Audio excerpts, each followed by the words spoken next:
नमस्कार, मैं सैयद मसूद और आप देख रहे हैं डीसी न्यूज़ इंडिया। आज डीसी न्यूज़ इंडिया के स्टूडियो में मौजूद हैं स्वराज्य शक्ति सेना की राष्ट्रीय अध्यक्ष करुणा धनंजय मुंडे। आइए उन्हीं से मिलते हैं और उनसे जानते हैं सारे मुद्दे को। जिस तरह से उन्होंने महाराष्ट्र में एक एक सवाल खड़े करके सत्ता पक्ष से जुड़े नेताओं के नाक में दम किया था, आज उन्हीं सवालों को इनसे पूछते हैं और इनसे जानते हैं धनंजय मुंडे को लेकर के। धनंजय मुंडे जी अभी रामकुंड का दर्शन करके पहुंचे हैं, पर उन्होंने मीडिया के किसी भी सवाल का जवाब उन्होंने नहीं दिया। इस पर आप क्या कहना चाहती हैं? मीडिया के सवालों का जवाब देने के लिए आज उनके पास कुछ रहा नहीं है। और जैसे कि अभी विपश्यना में जाकर आए, आज रामकुंड के दर्शन करके आए, ऐसे धार्मिकता में ज़्यादा जा रहे हैं। और सब जगह वापस जो उनकी आज जो प्रतिमा है वो लोगों में संतोष देशमुख हत्या प्रकरण जो पूरे भारत में मैं बोलूँगी गूंज उठा था, जिसकी गूंज तो वो हत्या प्रकरण के बाद फिर मेरे साथ जो किया, खुद की धर्म पत्नी के साथ, खुद के बच्चों के साथ जो उन्होंने व्यवहार किया है, ये सब के कारण जो उनकी मलिन प्रतिमा है वो कहीं ना कहीं इस माध्यम से वापस से एक पॉजिटिव उनकी जो छवि है वो लोगों में वापस से क्रिएट करने का काम उनका चालू है। आजकल फिर से मुंडे जी और उनकी टीम एक बार फिर से सोशल मीडिया पर सक्रिय नजर आ रही है और उनके नज़दीकियों की तरफ से कहा जा रहा है कि ये जल्द ही एक बार फिर से महाराष्ट्र सरकार में आपको मंत्रिमंडल में देखने मिलेंगे। तो इस पर आप क्या कहना चाहते हैं? इस पर मैं यही कहूँगी कि पहले भ्रष्टाचार करो और भ्रष्टाचार करने के बाद श्रेष्ठाचारी होने का ढोंग करो, तो ये अभी मैं चलने नहीं दूंगी। क्योंकि जब तक धनंजय मुंडे की खुद की स्वयं धर्मपत्नी अपने बच्चों के साथ रोड पे धक्के खाती रहेगी, तब तक मेरा भी चैलेंज मैंने स्वीकार किया है कि मैं धनंजय मुंडे को वापस मंत्री नहीं बनने दूंगी। क्योंकि ऐसे भ्रष्ट लोग यदि मंत्रिमंडल में बैठेंगे तो बाकी की जनता हमारी जो है उसको क्या मैसेज जाएगा? कैसे लोग आज आप देखेंगे कि आज महाराष्ट्र में महिलाओं के ऊपर अत्याचार क्यों बढ़ता जा रहा है? क्योंकि मंत्रिमंडल में यदि ऐसे लोग बैठे रहेंगे तो ऑब्वियसली नीचे के लोगों को भी प्रेरणा मिलेगी। कल गोपीनाथ मुंडे गढ़ पर जाने के बावजूद धनंजय मुंडे ने ना तो अपना कोई पक्ष रखा, ना किसी भी तरह का कोई भाषण दिया। इस पर क्या कहना चाहते हैं आप? इस पर मैं यही कहूँगी कि जैसे कि अभी उन्होंने बताया कि उनकी तबीयत ठीक नहीं है, एक वो भी कारण हो सकता है। और दूसरी बात ये कि जैसे आज पार्टी में उनकी कोई ऐसी वैल्यू नहीं बची है जिसके कारण वो लोगों में भाषण करें कि कुछ करें। तो आज ये पार्टी के ऊपर एक दबाव बनाने की भी कोशिश हो सकती है कि जब तक मुझे पद नहीं दिया जाएगा तब तक मैं मुँह ही नहीं खोलूँगा। इसलिए मुझे बेल पालसी हो गया, मैं मुँह ही नहीं खोल सकता।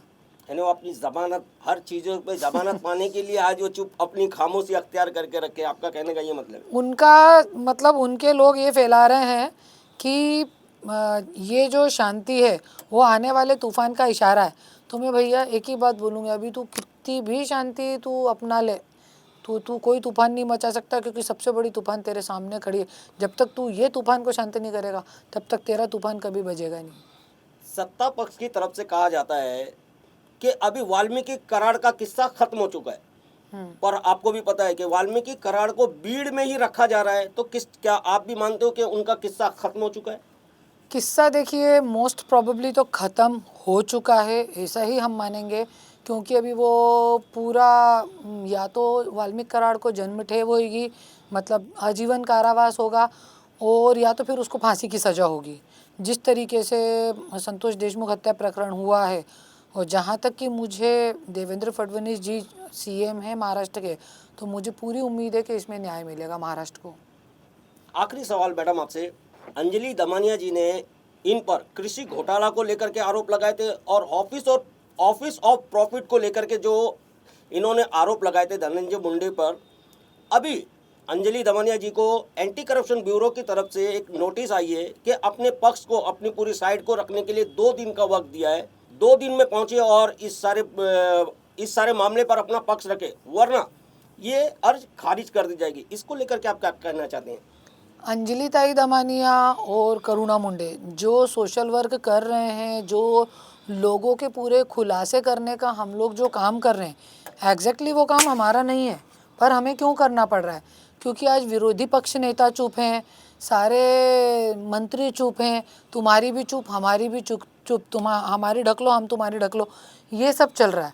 और उसमें यदि एक महिला होके भी, अंजलि ताई में हमारी जैसी महिला यदि ये सारे पुरावे इकट्ठे करके अपनी जान जोखिम में डाल के हम लोग यदि खुलासे करते हैं, तो इस पे एंटी करप्शन ब्यूरो है या सरकार है, ये सब बातों की खुलासे करके इस पे जांच बैठानी चाहिए।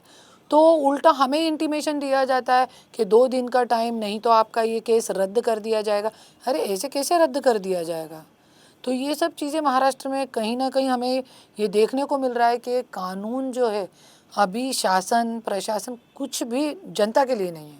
कानून में ये राज्य में कानून व्यवस्था बिगड़ती जा रही है।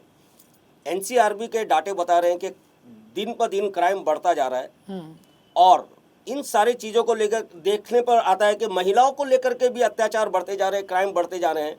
पर महिला आयोग जो चाकणकर है, उनको आप किस तरह से लेते हैं उनके कार्यों को?